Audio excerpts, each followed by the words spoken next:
Welcome to the Leaders in Payments podcast, where we talk to C-level leaders from across the payments landscape. We'll be discussing the products and services that impact the payment space today, as well as trends and predictions for the future of payments. We will also hear stories from our guests about their journeys to the top. Hello, everyone, and welcome to the Leaders in Payments podcast. I'm your host, Greg Myers, and on today's show, we have a very special guest, Will Martino, the president and co-founder of Kadena. So, Will, welcome to the show. Thanks for having me, Greg. So let's dive in. If you don't mind, tell our audience a little bit about yourself, maybe where you're from, where you grew up, where you went to school, a few things like that. Sure. So, I'm Will Martino, co-founder president of Kadena. We started about 10 years ago. My co-founder and I met at JP Morgan's blockchain lab. Before that, schooling, went to school in Connecticut, then went to college at Yale, was doing mathematics and economics there, with kind of a weird interest in researching fractal geometry for a bit, and wrote a bunch of papers in that.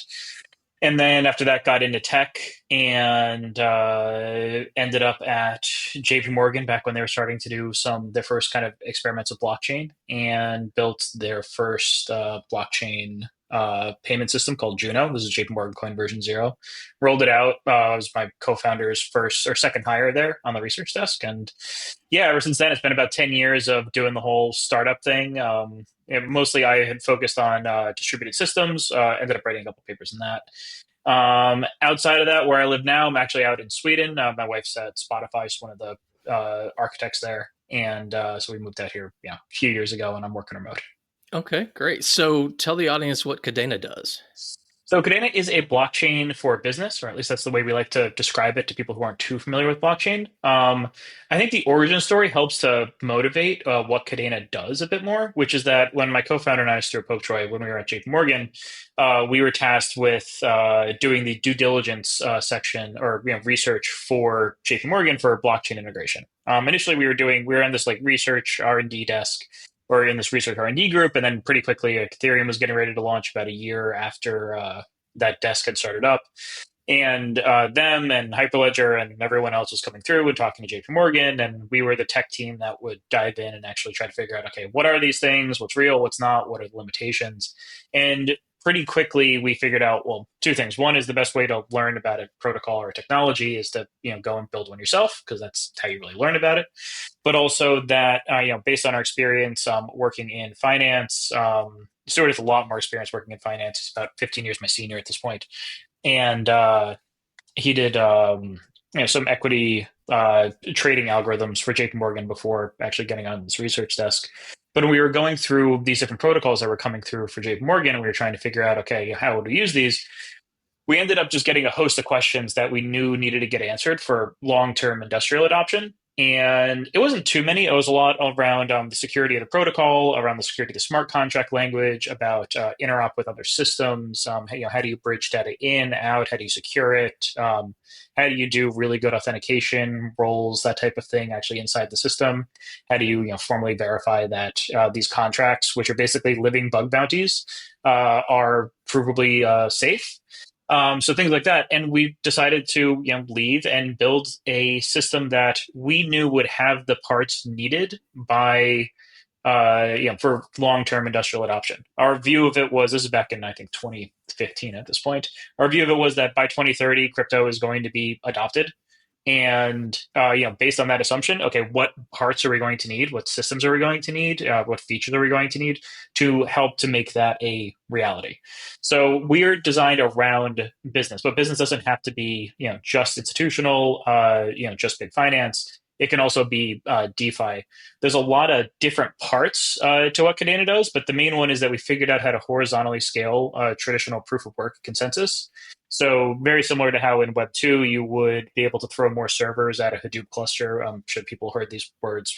We haven't heard this stuff for 5 or 10 years, but this used to be a big thing of horizontal scaling, Hadoop, all of that stuff, where you're going to throw more servers at it and you can get more scale. We figured out how to do that with blockchain, where you can have, right now we have 20 chains that are all in a single network that all are braided together using proof of work. And soon, I believe by the end of the year, we're planning on actually upgrading it to 40 chains and adding 20 new chains that are running the Ethereum virtual machine. The original 20 run our smart contract language pact that is designed for really robust institutional usage. And I think that's the main differentiator, is that we're actually just a traditional proof of work with block times that are around that are sub-second. I think they're about they're second and a half now, and they'll be about 0.75 once the expansion goes out. And the other big thing is that it fixes the efficiency issues that people have talked about blockchains being plagued with for a long time, which is that you're using all of this energy for securing Bitcoin. It's just a waste of energy. I could gripe with that and disagree. Just like the amount of energy that gets used by Bitcoin is less than that giant sphere in Vegas. So, like, Right. I mean, it's a bit different, and there's a bunch of other points on it. But the main thing for us is that we can scale up how much throughput, because every chain that we add adds more throughput. So we're right now running 20. When we go to 40, we'll double our throughput, but the energy usage stays the same because the 95% to 99% of the energy for a proof of work consensus protocol, so a blockchain, is used for the security aspect of the mining. But the mining, we figured out how to expand the amount of throughput while keeping the mining resources the same. So when we go from 20 to 40, we actually increase our efficiency by 2x for basically no cost, because the security needed for the network itself is more than, is always going to be the dominant factor. Okay. And who are your typical customers? So they're all over the place. There's for people who aren't familiar with blockchain and crypto, there is the more decentralized finance side. So right now, you had initially your Bitcoin, and then you had Ethereum, which is programmable money, as opposed to Bitcoin, which is just kind of decentralized money. And then the problem is that you've been hitting scaling capacity issues with the Ethereum approach. And then there have been a bunch of other layer one chains. We're a layer one chain, but Solana is probably the main winner from the last 6 years. About 5-6 years ago, a bunch of new ones launched. They're probably the main winner, and they have a higher throughput of around 10,000 transactions a second that they can consistently do under real world loads.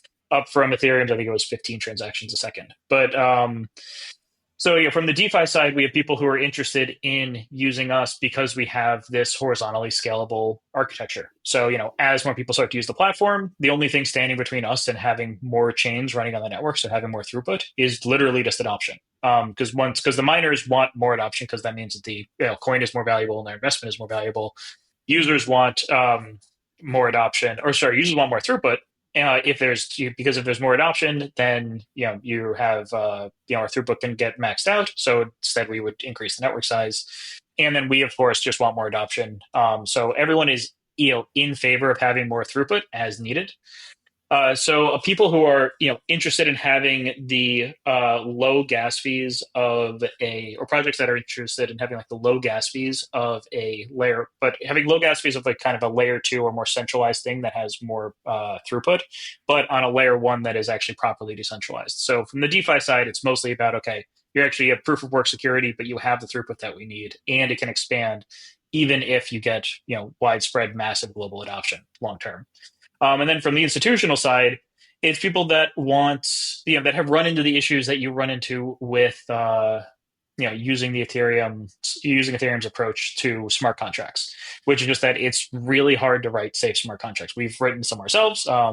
We've had to run them through bounty projects and had them go get penetration tested and things like that, and even audited. And then even then, like, it's very hard for people to be really, even for us to be really sure that the Ethereum contracts we write are going to be secure.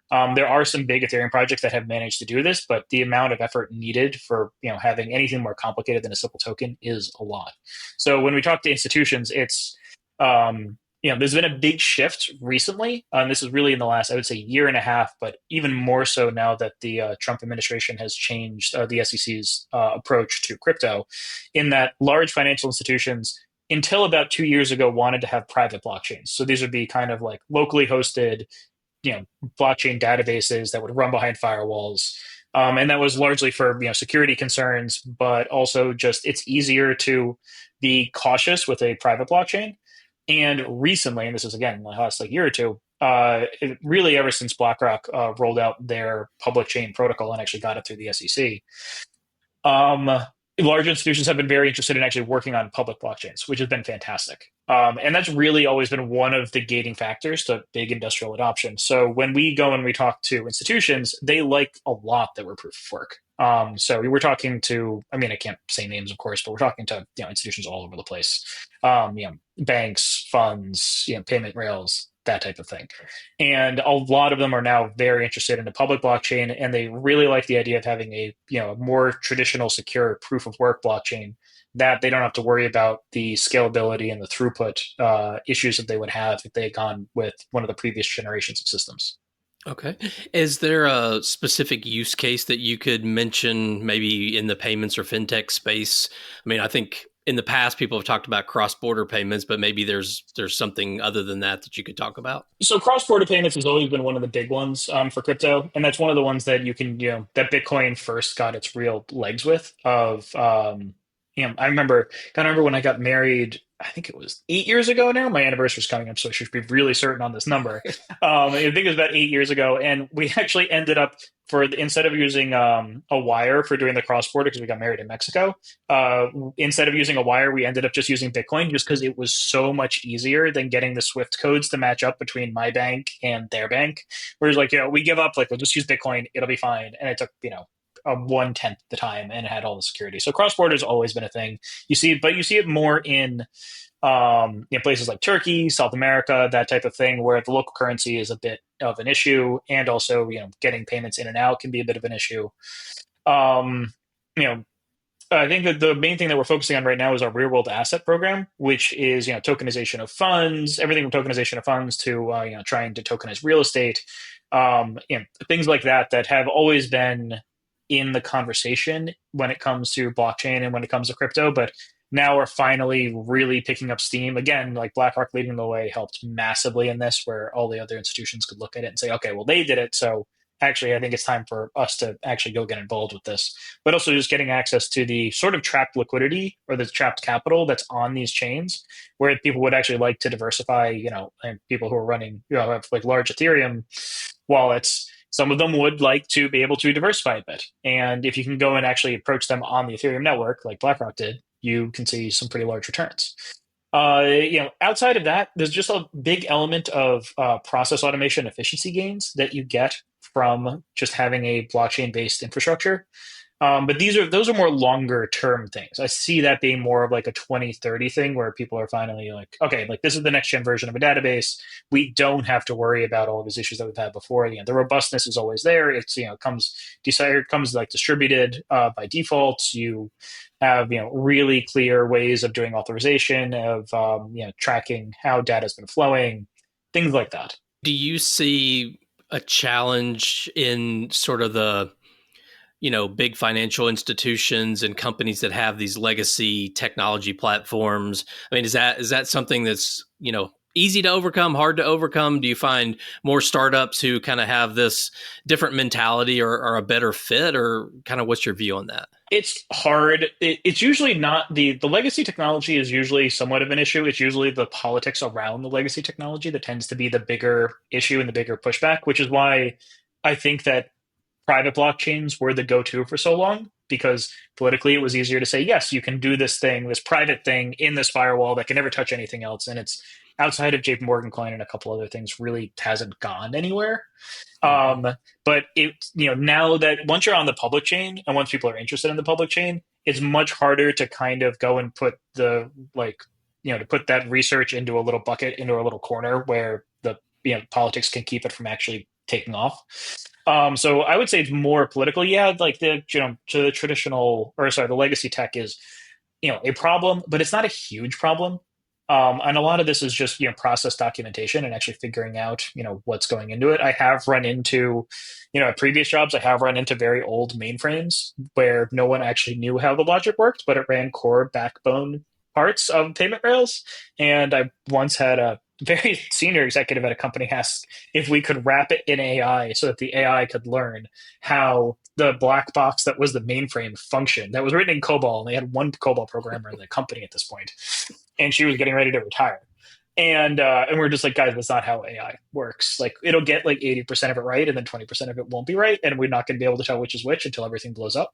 So, the legacy is a bit of an issue, but it's more just once there is the interest, once there's the profit motive, the case studies of, okay, if we actually build out these technologies, do our payment systems see a both either return on investment, but also just cheaper cost of running the infrastructure long term. Like once those case studies are in, which I believe that they are now that some of the institutions are really getting into public blockchains, they're starting to see what the benefits are, especially having open decentralized infrastructure that you just deploy directly to, and you don't have to maintain it; just runs globally because other people are running it.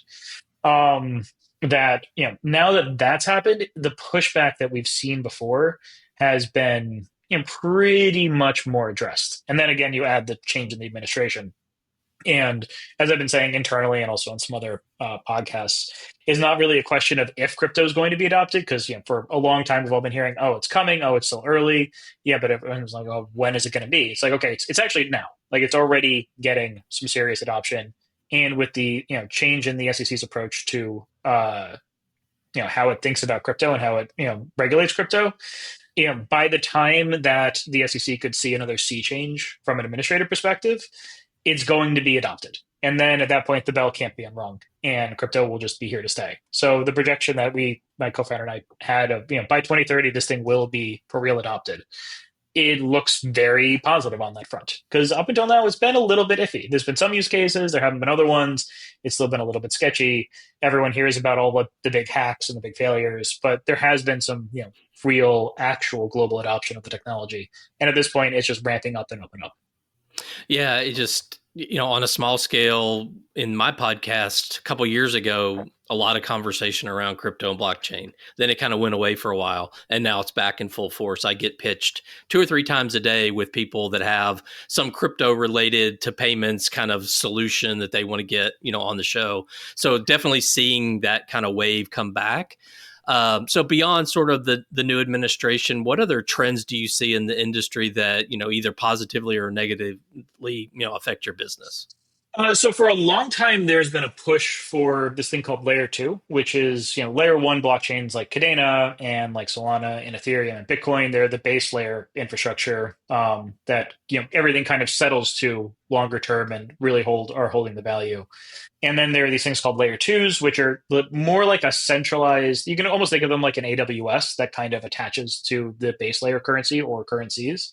And for the last several years, there's been a big push to layer 2s, believing that, okay, you couldn't actually take liquidity and TVL, locked up value. You couldn't really take it out of Ethereum. But Solana has kind of disproven that, and that, yes, like a sufficiently well-designed layer 1 actually can capture value from one chain and bring it over to its other. So the movement to layer 2 protocols is starting to recede, which is helpful to us because we've always been of the opinion that the problem isn't like we don't need a layer 2, we need a layer 1 that actually can scale. And that's what we went out and built. But it's easier to roll out a centralized layer 2 than it is to roll out a properly scaled layer 1 and get the adoption that it needs. So the market has been very helpful to us in that respect of the movement towards like layer 1, especially like with financial institutions becoming much more interested in public blockchains. They tend to be much more interested in proof of work chains than proof of stake chains. And this is just because of a centralization of kind of capital and authority. The way the proof of stake works is that the people who have the biggest wallets are the ones that have the most votes. And it gives you some efficiency gains, but at the cost of, okay, you have kind of these unknown entities that have majority votes all the time on the network and what it's going to be doing. Whereas a proof of work chain is a much more decentralized and much more secure approach to the system. So I think the market has shifted in that respect as well, of people being much more interested in actually having a proof of work chain at the bottom. And that's been great for us because we've always been sitting there, because that's always been our belief of you shouldn't need a layer 2 if your layer 1 can scale. Okay. Well, let's switch gears a little bit and talk about you. So maybe walk us through your professional journey. You've talked a little bit about it, but maybe kind of walk us through professional journey and then how you started the company and why. Yeah. So professional journey, I guess I can start it with first job I was working at Ion Trading on like a tech support role. Ended up learning programming because I was just getting really bored with that job, and figured out that if I learned some Python, I could actually automate 80% of my job, which is when I discovered that when you learn programming in a non-programming role and then write a program to automate your job, you don't tell your boss, because I got fired 3 months later and they brought in new people at 2/3 the pay and they used my program. which was fun. So anytime I've taught non-programmers how to program since, I've given them this story and this warning of like, yeah, when you actually learn, don't do that. Like, yeah, like learn, but then like don't make a big show of it. This is going to be a secret advantage type of thing. So then after that, I ended up at where did I go after that? Oh yeah, I went to the SEC. A big important part of the journey. I was there basically as their young hacker for their high frequency trading analytics program. Built their supercomputer. Oh, I helped to design and build their supercomputing cluster that's based out of the New York regional office, and we revamped the way that the SEC was approaching like going through the data from high frequency trading funds, because at the time they couldn't go through more than about 1 million lines of an Excel sheet of a trade blotter because they just didn't have the technology to be able to ingest it, and ended up writing the national exam analytics tool NEAT and deploying it to most of the regional offices. We deployed it out to about 1,000, 2,000 users. And that's been wildly successful. My one of my old coworkers is now kind of the boss of that group, and he's been there ever since. But was at the SC for a couple of years when they started, when Valerie started the cryptocurrency working group, and they needed someone with the clearance who didn't own any coin but understood the tech. So I raised my hand to be kind of the technical co-founder of that group, and did that for about 6 months. Did some investigations, but just was in the room really early when the SEC was thinking about, okay, what is crypto? How do we think about this? But working in the government is, especially when I think I was 24, 25 at the time, is a bit stifling. So ended up leaving and going to I went to hacker school for a bit, but that was mostly like a writer's retreat for programmers for a few months, just to like learn this weird programming language called Haskell that I've been using ever since. And then ended up at JP Morgan on this research desk. One of my friends from college, he was actually the first hire on this research desk. So after he came in, he was like, oh, like, let me introduce you to my boss. Like, we're actually looking for people to work in the Brooklyn office. I was living in Brooklyn at the time. And so it was, a 15-minute commute for me, which I was over the moon with, because I've been optimizing my commute to minimize it for as long as I can remember. Ever since my first commute was, an hour and a half by train and bus. Yep. And then after that, we were at JP Morgan for a few years, and built the first version of JP Morgan coin called Juno and deployed it out. It was running, it was in DevNet, and it was running payments rail between London, New York, and I think Tokyo at the time.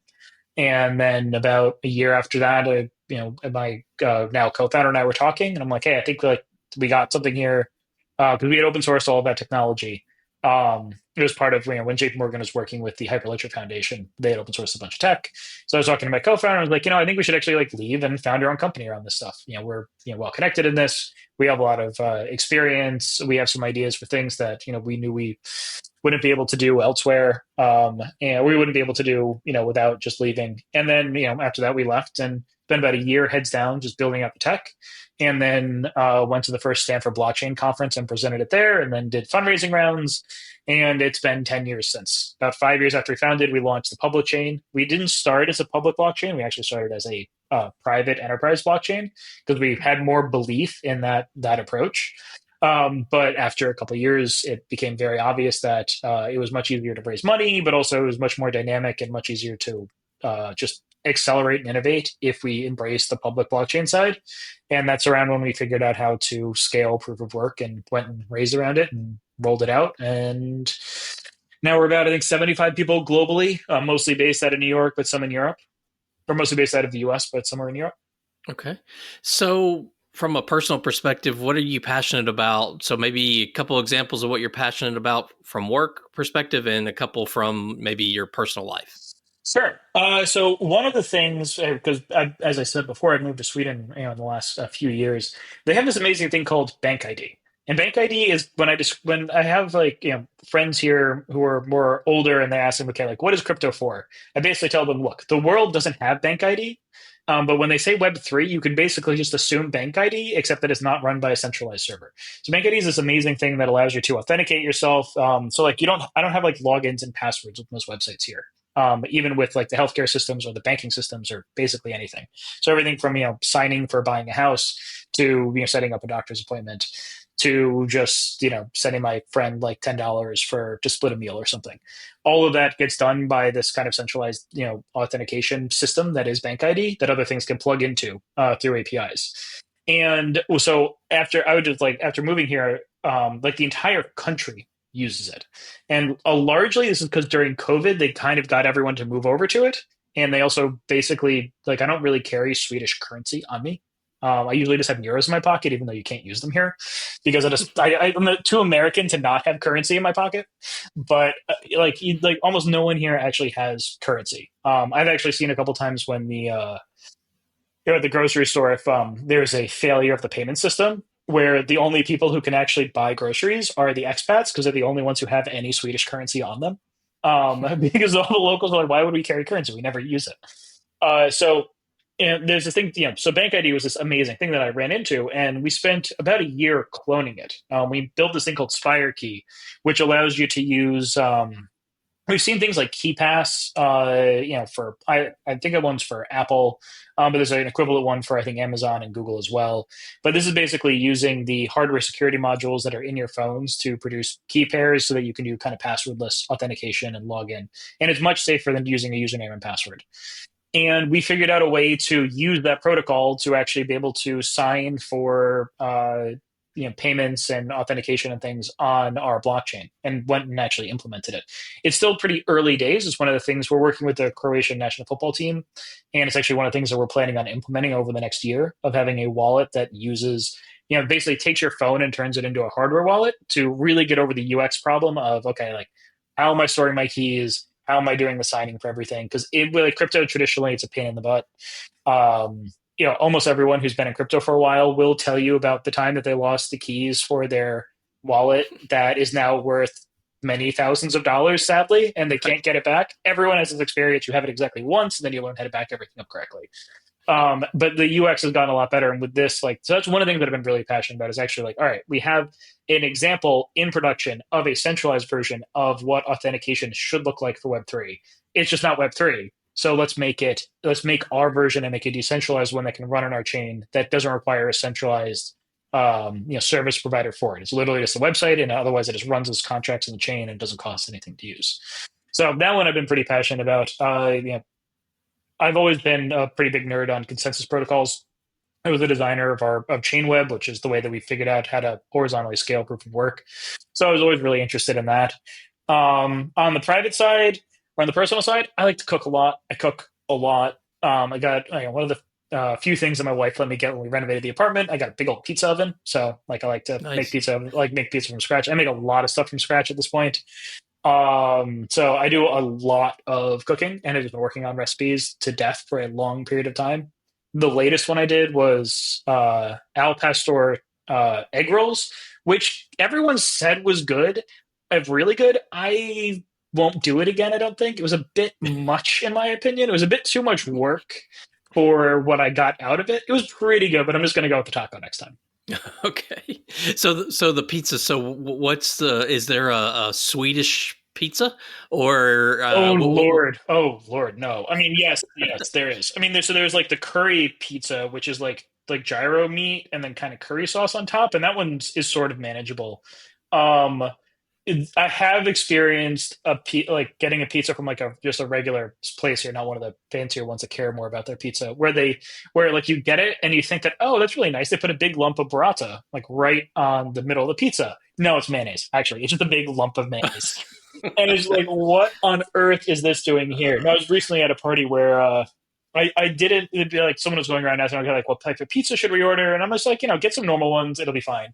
I didn't really want to have a big opinion. I was invited to the party, and I'm like, these are good friends, but not great friends. I'm like, all right, I don't want to enforce things too much.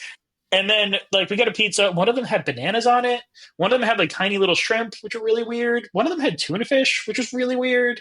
So yeah, they have some weird pizzas here that I don't eat. I'm just absolutely not. Yeah. Yep. So now I know why you got your own pizza oven. Yeah. Yep.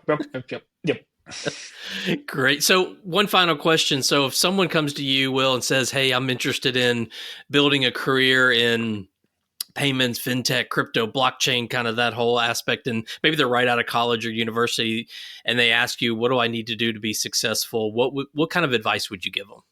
Well, one general thing, which is especially what I did early on in my career, is if you feel like you're the dumbest person in the room, you're probably in a good place. Just try to be helpful and be nice, and people will teach you. That was especially when I was at the SEC. I was surrounded by pretty much everyone except for me had a PhD, And after I had to earn the respect of a number of the people, because a number of them were like, why on earth is this kid here? Because everyone else was in their mid to late 40s and had a PhD and like 20 years of experience. And it's this weird political thing of like why I was technically speaking at the same level of like rank as them. So that's always like a good place to be, is when you feel like you're helpful, but the people around you are smarter, is like a pretty great place to be learning, especially early on. But then for payments and crypto in general, get low level is my opinion. I'm just like actually like try to build these things by hand.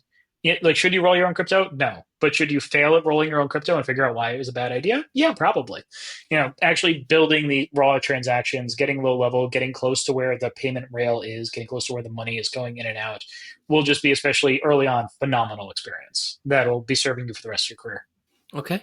Well, Will, we've covered a lot of ground, obviously, about you, the industry, the company. Is there anything else you'd like to add before we wrap up the show? No, I guess I should probably, my marketing guy will probably be like, you should say the website name. So it's kadena.io, Kadena. If anything that we've been talking about is interesting to anyone listening, swing by the website and you can get in touch with us there. Thank you. Thank you so much for being on the show. I know your time is very valuable, so I really appreciate you being here. Thanks so much, Greg. It's been great. And to all you listeners out there, I thank you for your time as well. And until the next story. Thank you for joining us this week on the Leaders in Payments podcast. Make sure you visit our website at leadersinpayments.com, where you can subscribe to the show and where you'll find our show notes. If you enjoyed listening, please share on your social channels as well.